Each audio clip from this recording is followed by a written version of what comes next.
et bienvenue pour cette vidéo où j'ai décidé de vous présenter 12 classiques de la littérature que j'ai envie de lire cette année. Comme tout le monde, j'ai eu à lire certains classiques au collège, au lycée et après pendant mes études.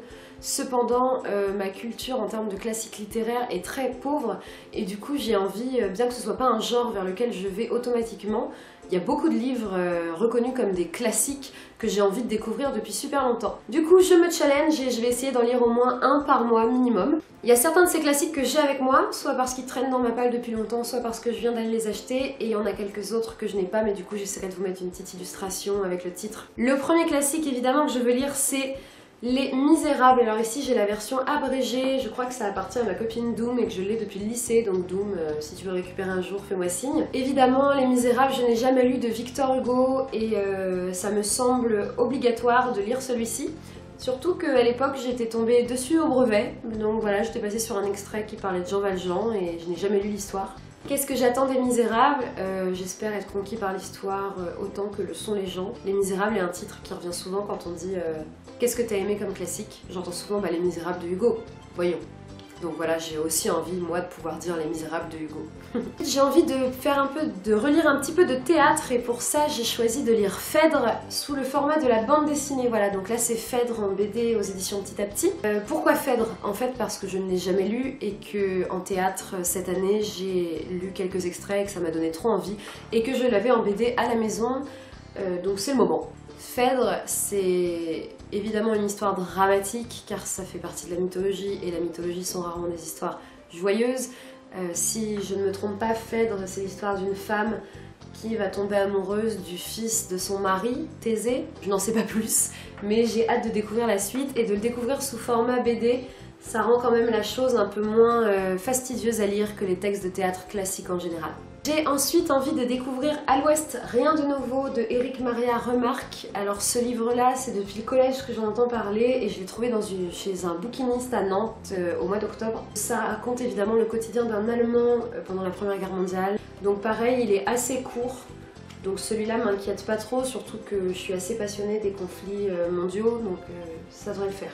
Ce qui fait que j'ai vraiment envie de lire ce livre, c'est le fait que pour une fois ce soit un témoignage côté allemand, parce que j'ai lu beaucoup de choses, mais côté français, côté américain, côté écossais même, mais côté allemand rien du tout. Donc pour une fois j'ai hâte d'aller voir ce qui se passait de ce côté-là, et je suis certaine d'avance que en fait ils étaient exactement dans la même mouise que les soldats français, et que comme tout le monde ils ont fait ce qu'il fallait pour survivre comme on le fait hélas en temps de guerre. J'ai ensuite très envie de lire Voyage au bout de la nuit de Céline. Alors, je ne vais pas vous mentir, je n'ai aucune idée de quoi ça parle. Et la quatrième de couverture ne m'aide pas du tout. J'espère que c'est pas un truc trop compliqué dans le sens rasant.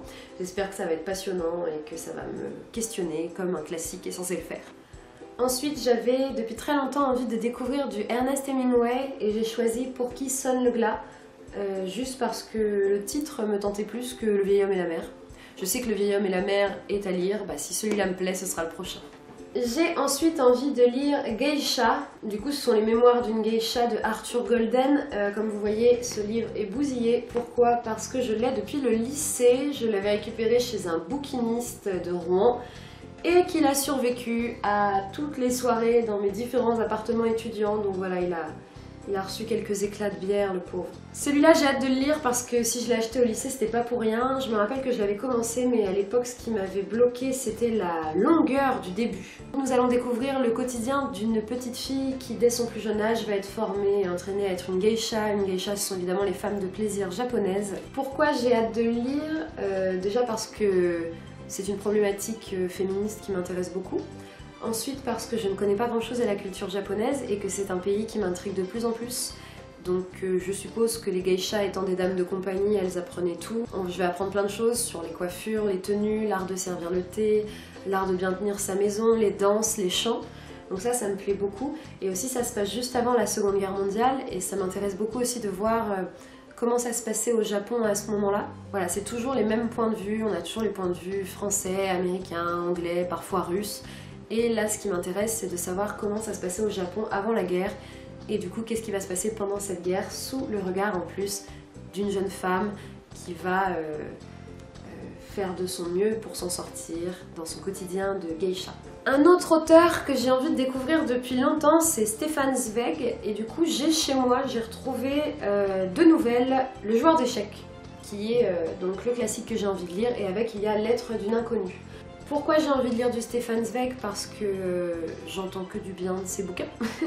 La première, Lettre d'une inconnue, je crois que ça parle d'une adolescente qui écrit à un homme dont elle était folle amoureuse, et l'homme va essayer de retrouver cette fille des années plus tard.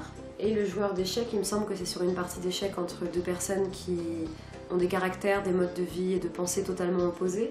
Qu'est-ce que j'en attends?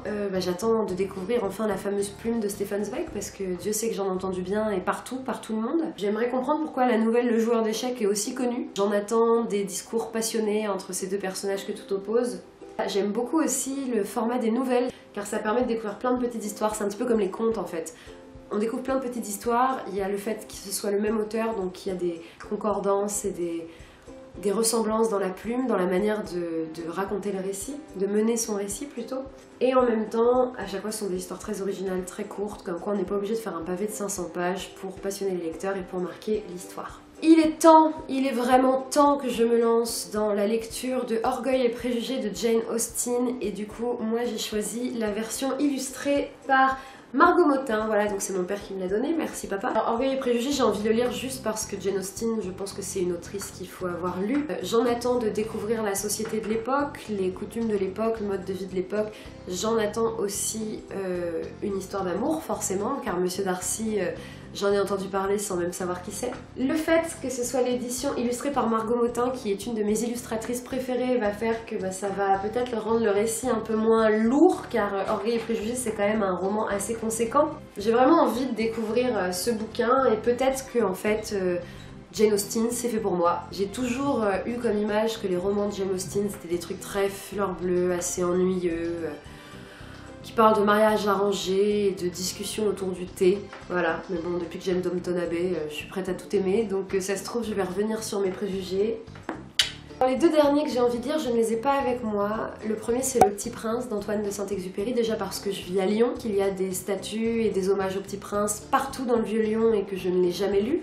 J'avais essayé de le lire quand j'étais en CM1 ou CM2, j'avais trouvé ça longuet et plat.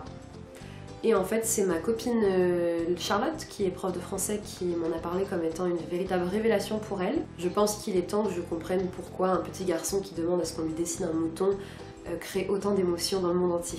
Et le dernier livre, c'est évidemment 1984 de George Orwell. Alors 1984, c'est pareil, j'avais essayé de le lire il y a peut-être 5 ou 6 ans.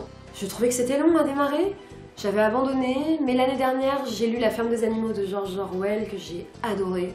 Et du coup, je me relance dans 1984 parce que j'ai vraiment envie aussi de découvrir ce fameux univers. En vrai, il y a beaucoup plus que 12 classiques que j'aimerais lire, mais voilà, j'ai choisi ces 12-là parce que c'est peut-être ceux qui me tentent le plus, peut-être parce qu'ils appartiennent à des genres littéraires très différents, et que ça me permettra du coup de me faire une idée sur différents courants littéraires. Donc normalement, fin janvier, j'en aurai lu un. On en reparle fin janvier, et à la fin de l'année, on fera un petit bilan, on va voir si j'ai tout lu, ce que j'ai aimé et ce que j'ai pas aimé. Voilà, ce sera tout pour aujourd'hui, je vous souhaite une agréable journée et à bientôt pour de nouvelles vidéos. Bonne lecture!